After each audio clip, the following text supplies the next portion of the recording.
Happy Monday morning. Spring training, nearly a month in the books at this point. A lot of questions starting to figure themselves out, but a lot of questions still to be discovered as well. Nick, welcome in. How we doing? How was your weekend? Doing good. Greg, we're getting closer. We're inching closer, just over 2 weeks away. So I don't know. It's a long 2 weeks. These last couple weeks of spring training are the longest as a sports fan of the year. Are we officially over halfway through spring training at this point, I guess? It's pretty close. Yeah. Pitchers and catchers reported on like the 12th or something like that. I think we're halfway Probably through. Over halfway, right? Halfway through we're the not, games? We're not halfway through games. I think we're still a couple days away from halfway through games, but overall spring training well over halfway through. All right. Well, still a couple weeks till opening day, but opening day starter has been announced along with 4 of the 5 rotation spots, which was interesting to me, but not interesting to me and not surprising to anybody, I don't think. Hunter Greene, your 2025 Cincinnati Reds opening day starter. Yeah, I mean a no-brainer move. Big deal for Hunter Greene after last year not getting it, and use it as motivation. He's the clear ace of his team, and it'd be great to see him on opening day, kind of get that honor. And I hope that Hunter Greene starts the next 4 or 5 opening days, for the Reds, and is really able just to kind of set the tone, as this pitching staff and rotation is a chance to be really, really good. Obviously, Greene could get shelled on opening day and it mean absolutely nothing, but it just would be nice to really kind of set the tone and, start on opening day and, go from there. Yeah, obviously Frankie Montas got the nod last year on opening day. Greene will get it this year. Remaining spots in the rotation, Nick. Nick Lodolo, Nick Martinez, and then Brady Singer announced as the next 3 slots on the rotation. I guess personally a little surprised to see Lodolo slotted in as the number 2, given at least what I've perceived as his performance so far this spring. I realize that in-game performance is really tough to try to evaluate in spring, especially at this point with pitchers, but any surprise with the other 3 pieces in the rotation that have been announced for you? No, I mean, these were the 4 obvious. I always thought Lodolo was obvious, and if some people didn't. I love Lodolo starting game 2. I think it's a chance to kind of, show him some confidence, because I think besides Greene, I think he has the highest upside of any starter. So you're showing him some confidence. There's also some strategy here too, probably, because the Giants have a very platoon heavy lineup. So now so do the Rangers, but by starting Lodolo in game 2, you're kind of not allowing those Giants hitters maybe to get as comfortable, because you have they're going to put out their lineup against right-handed pitchers on opening day on Thursday. They're not going to get to play on Friday. They're not going to get to play on Saturday. So you kind of are kind of messing up the way they start the season. Maybe that also helps, Nick Martinez on Sunday. So I think, both of those make sense. I just love throwing some confidence in Nick Lodolo. I'm not banking on Nick Lodolo this season by any means, and I don't think the Reds have to bank on Nick Lodolo. But if Nick Lodolo is anything close to what we believe he can be, this team's ceiling dramatically goes up by a pretty wide margin, in my opinion, because and I wouldn't think of it like Nick Lodolo being the number 2, but just Nick Lodolo replacing anyone in the rotation that you'd have to go dig down in deeper into your pitching depth. I mean, he has the potential to really make this top of the rotation really strong. Yeah, I mean, that's the interesting thing about Nick Lodolo right now, it seems, is that from a ceiling perspective, I think he would probably be second in this rotation in terms of ceiling. The problem for me, obviously, is his floor is, at least from what I've seen and what I've heard,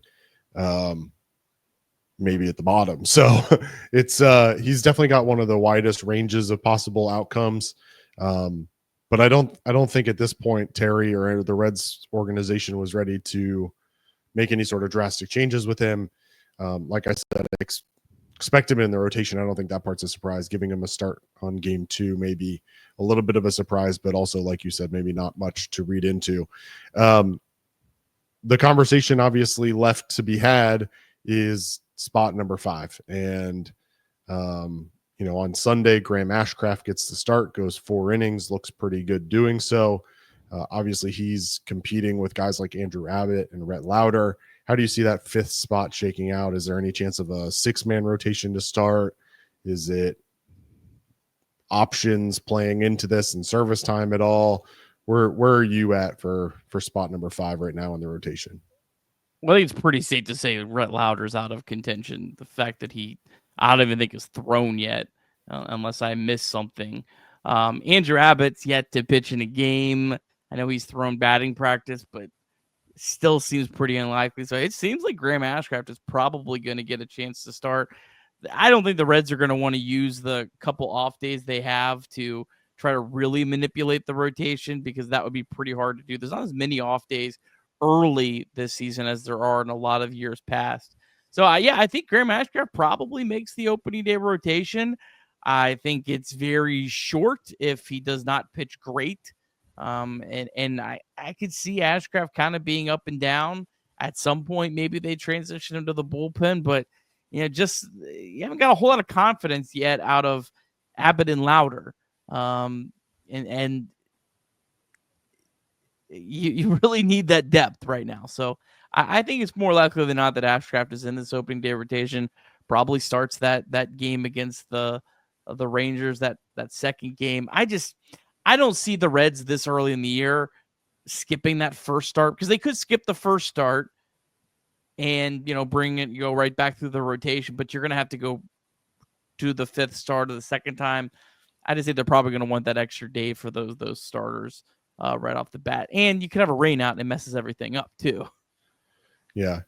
Brad Meter did appear on the broadcast on Saturday with Jeff Brantley and John Sadak and talked about both Rhett Lauder and Andrew Abbott.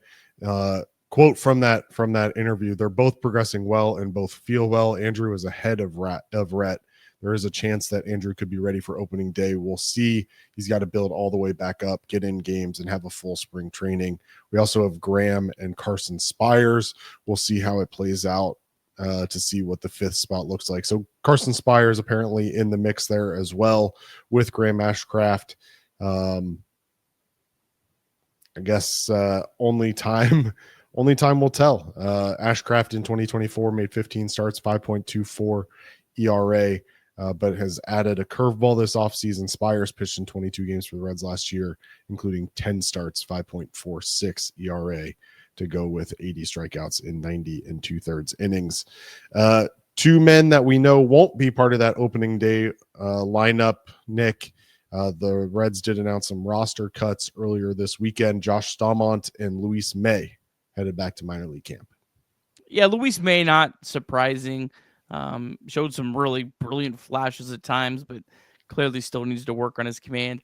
I was a little surprised that Staumont was cut from the big league roster or big league camp or whatever you want to call it this early in camp. I thought they would have gone a little bit longer with him, but I think this is probably a big vote of confidence for a guy like Ian Jabot, who's looked pretty good. I think he has 6 strikeouts, 1 walk so far this spring.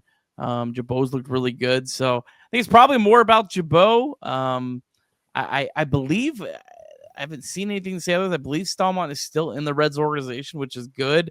I mean, certainly you hope that you can stash him at AAA to start the year and have some additional bullpen depth. But yeah, I was a little surprised that Staumont was cut this early. Yeah, not only was he cut this early, but he didn't really ever seem to catch on. Only threw 1 inning this spring. I think it's been well over 10 days since we saw him in action. So obviously a lot to be, kind of perceived from other fields and other action and practices and everything else. And maybe they were able to see what they needed to see from Staumont. But a little surprising. Had 2 strikeouts in his 1 appearance. So definitely an interesting decision for a guy, a veteran that you brought in to compete for a job, to be, quote unquote, out of the running already. But like you said, there's been other guys who have stepped up this spring and have looked pretty good that maybe the Reds weren't necessarily sure that they could count on or not. So Staumont and May headed to minor league camp. The current major league camp roster is standing at 52 players, so still a lot of action to be had. And of course, Nick and I will cover that along the way.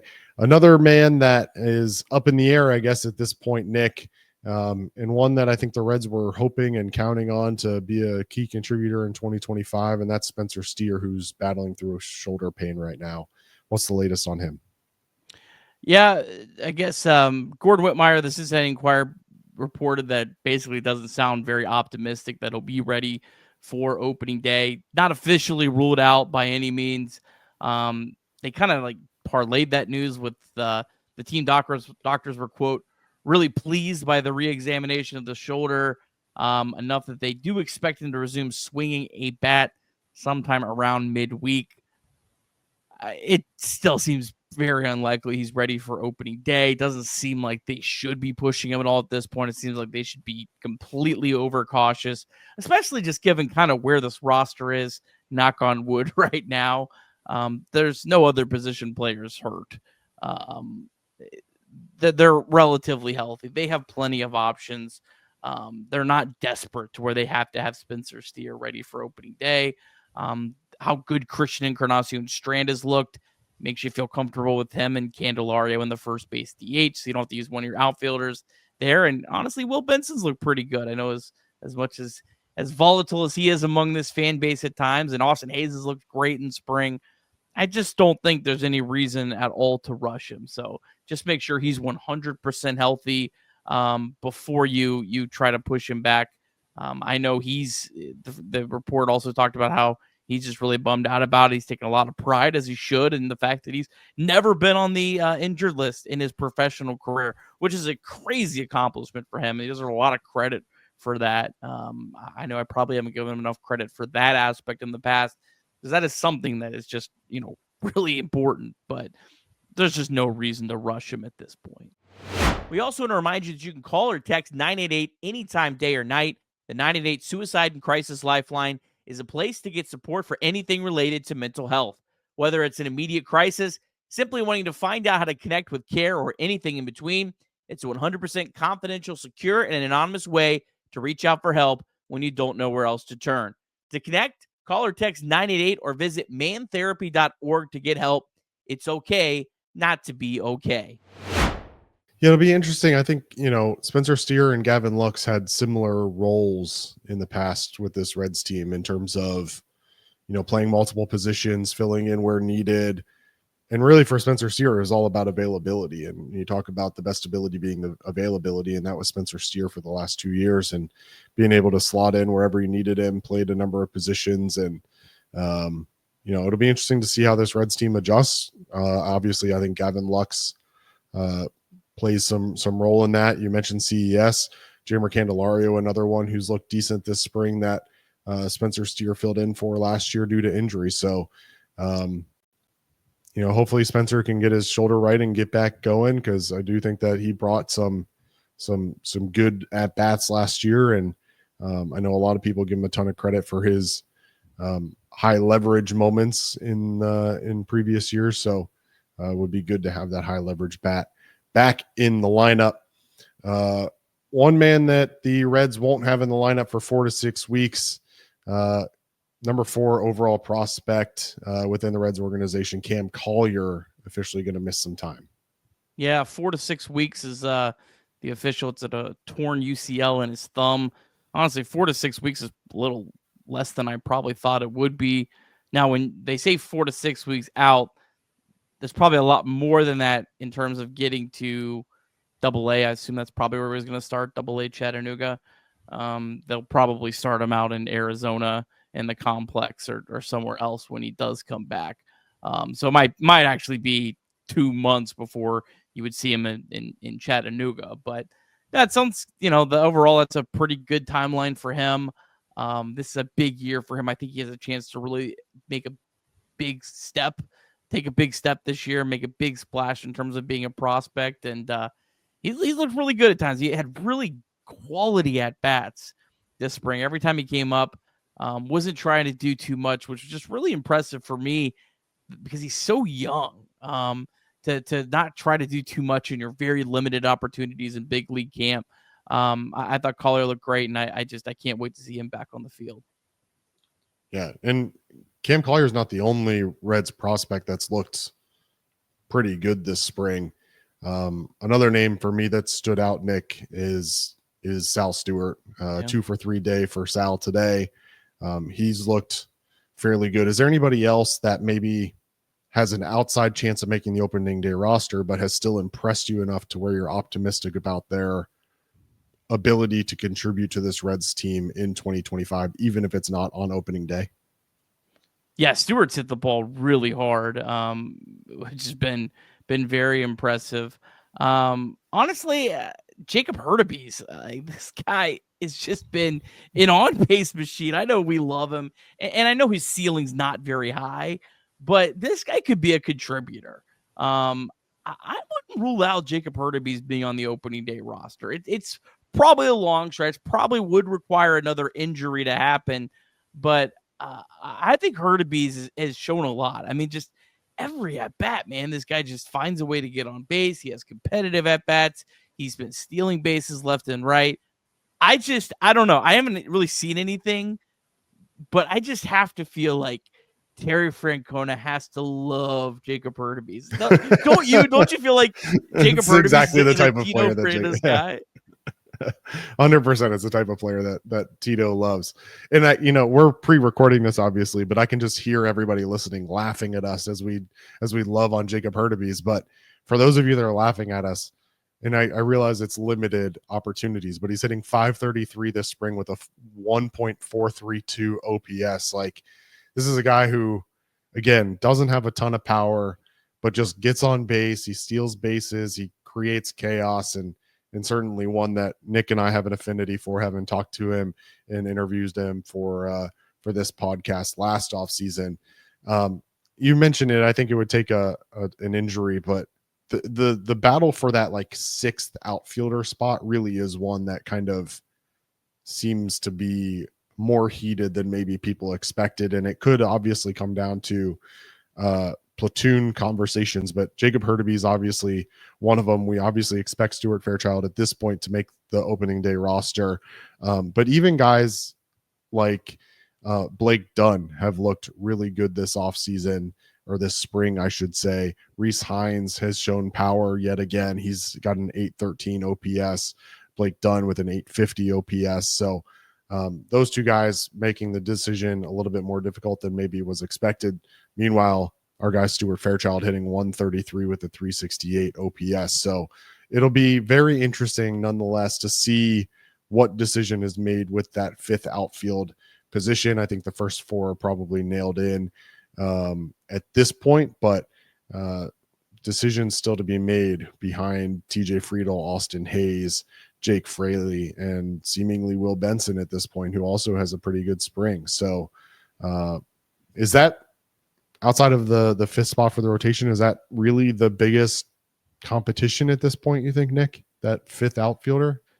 Yeah, probably. I mean, I would love to know what their thoughts are on Benson right now, because it feels like, he's looked pretty good. He's looked comfortable, but the way that he's been used, he came in to replace Cooper Bowman the other day, the Rule 5 pick. So the fact that he's kind of been in more of the B lineups, I don't know. I'm very curious where Will Benson is in terms of the pecking order right now, because I don't know the answer to that. The last bullpen spot is interesting too. I feel like it's probably not as much of a competition as it is of, like maybe do they decide to go with Carson Spires that can give them length, or do they go with Ian Jabot? I don't know what Ian Jabot's contract is either, though. Does Ian Jabot have an out of his contract? If Ian Jabot has an out of his contract, I have a feeling he's going to be on the Reds rosters. I don't think they want to lose him. Yeah, that's a good point. I'm not 100% sure on that either. But I think that's a good problem to have, right? Good problem to have in terms of having to have competition and not knowing exactly what direction the team's going to go. Luckily, it's because people have performed well, not necessarily because people have performed poorly for the most part. We mentioned Will Benson, only 15 at bats this spring so far, but 2 home runs in those at bats with a 1.066 OPS. So Will Benson looked good in his limited opportunities. Any other final thoughts on the weekend so far from Nick? No, that's all I got, my friend. Just interesting time here coming up. Just really just hope and pray that everyone could stay healthy, because right now the Reds roster is pretty healthy. They're in a pretty good spot. They've kind of gotten through that first wave of where you have guys ramping up and you have guys get injured because they're ramping up. Everyone's pretty well ramped up ish at this point. So just please, everyone, just stay healthy. Let's go and do opening day as a healthy roster and really just kind of see what this team can do. Because they're gonna have an interesting first couple weeks, Craig. All the teams they're playing are teams that are so similar to them in terms of their perception going into the year. It's teams that, you look at them and you go, that team could win 75 games. That team could win 90 games if things go right. There's no great teams. There's no bad teams. So it'd be kind of interesting to see how the Reds stack up those first 3 weeks of the season. Yep. The Reds are back in action on Monday. They take the field at 4:10 p.m. against the Padres. Hunter Greene on the mound for the Reds. That game, as always, broadcast on radio. It'll be on 1360. Also available to watch on Padres TV, not on actual TV, but on Padres TV. I'm not sure the pricing on that or if it's free, but that's part of MLB TV. There you go. Part of MLB TV. So check that out. 4:10 p.m. Eastern time. First pitch from Peoria, Arizona. For Nick Kirby, this has been Chatterbox Reds. Appreciate you all turning in. Till next time, go Reds.